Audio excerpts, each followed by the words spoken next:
இயேசுவின் நாமத்தினாலே உங்கள் அனைவரையும் நான் வாழ்த்துகிறேன். இன்றைக்கு கூட be encourage by God's word சீரீஸில் நம்ம என்ன பார்க்க போகிறோம்னா, கர்த்தர் வல்லமை உடையவராக இருக்கிறார். The Lord is mightier. அதை பற்றி தான் நம்ம பார்க்க போகிறோம். இன்றைக்கு கூட என்ன வசனம்னு பார்க்குறதுக்கு முன்னாடி நம்ம ஜெபிக்கலாமா? ஏசப்பா, நன்றி கர்த்தாவே, இன்றைக்கும் நீர் எங்களுக்கு வைத்திருக்கிற வாக்குத்தத்தத்தை நாங்கள் சுதந்திரத்தோடு பெற்றுக்கொள்ள எங்களுக்கு கிருபை தாங்க. இயேசுவின் நாமத்தினால் ஜெபிக்கிறேன் ஜீவனுள்ள நல்ல பிதாவே, ஆமீன். எல்லாரும் சங்கீதம் 93:3-4 வரைக்கும் வாசிக்கலாம்.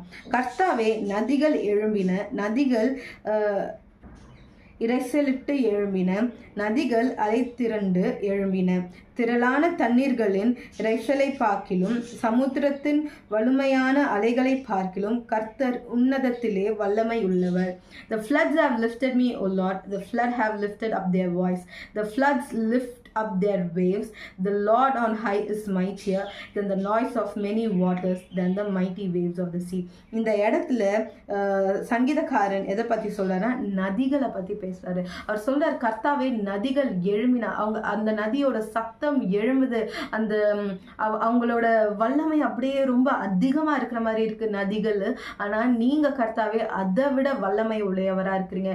இங்க நம்ம கொஞ்சம் இமேஜினேஷன் கொண்டு வரலாம். இந்த நதிகள்ன்றது மேபி நம்மளோட வாழ்க்கையில பாவத்தை குறிக்கலாம், இல்லை சத்ருக்களை குறிக்கலாம், இல்லை ஏதோ ஒரு சூழ்நிலையை குறிக்கலாம். அது அப்படியே எப்படி சொல்றது, உங்களை மிஞ்சி உங்களுக்கு மேலே அது அப்படியே எழும்பி புரளுவது போல இருக்கலாம், உங்களை அப்படியே முழுகடிக்க நினைக்கிறது போல இருக்கலாம். ஆனால் இன்றைக்கு நம்ம அந்த நதியை பார்த்து சொல்ல போகிறோம், அந்த பிரச்சனையை பார்த்து சொல்ல போகிறோம், அந்த சூழ்நிலையை பார்த்து சொல்ல போகிறோம்.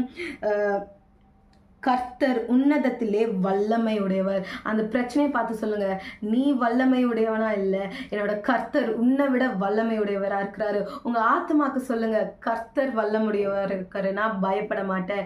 எவ்வளோ பெரிய பிரச்சனையா இருக்கட்டும், அந்த பிரச்சனை உங்களோட காதுகளில் கேட்டு கேட்டு கேட்டு உங்களை அப்படியே சோர்வுக்குள்ள தள்ளுது, உங்களை மன அழுத்தத்துக்குள்ள தள்ளுறதா இருக்கலாம். ஆனா இன்றைக்கு அந்த பிரச்சனையை பார்த்து நீங்க சொல்லுங்க, உனக்கு என் மீது அதிகாரம் இல்லை. நீ எப்படி ஒரு சமுத்திரத்தை போல நீ எழும்பினாலும், அலைகள் அப்படியே அதிகமாக அடிச்சாலும் நான் பயப்பட மாட்டேன். ஏன்னா என்னோட கர்த்தர் வல்லமையுடையவரா இருக்கிறாரு, அவர் சர்வ வல்லமையுடையவரா இருக்கிறாரு.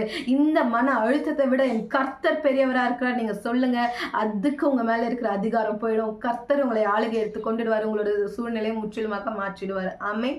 ஆமென். இப்பொழுதும் வாங்க நம்ம ஜெபிக்கலாம். ஏசப்பா, நன்றி கர்த்தாவே, நீர் கொடுத்த வார்த்தைக்காக நன்றி ராஜா. உங்களுக்கு தெரியும் ஆண்டவரே, உங்க பிள்ளைங்க போய்கொண்டு இருக்கிற பாதை உமக்கு மாத்திரமே தெரியும் ஆண்டவரே. நீர் அவர்களோட வாழ்க்கையில் ஒரு அற்புதத்தை செய்யுங்க. நீர் வல்லமை உடையவர் என்பதை அவர்கள் அறிந்து கொள்ளும்படிக்கு ஆண்டவரே ராஜா, நீர் அவர்களை ஆளுகை எடுத்துக்கொள்ளுங்க. இயேசுவின் நாமத்தினால் ஜெபிக்கிறேன். ஆமென். ஆமென். God bless you. Have a great day.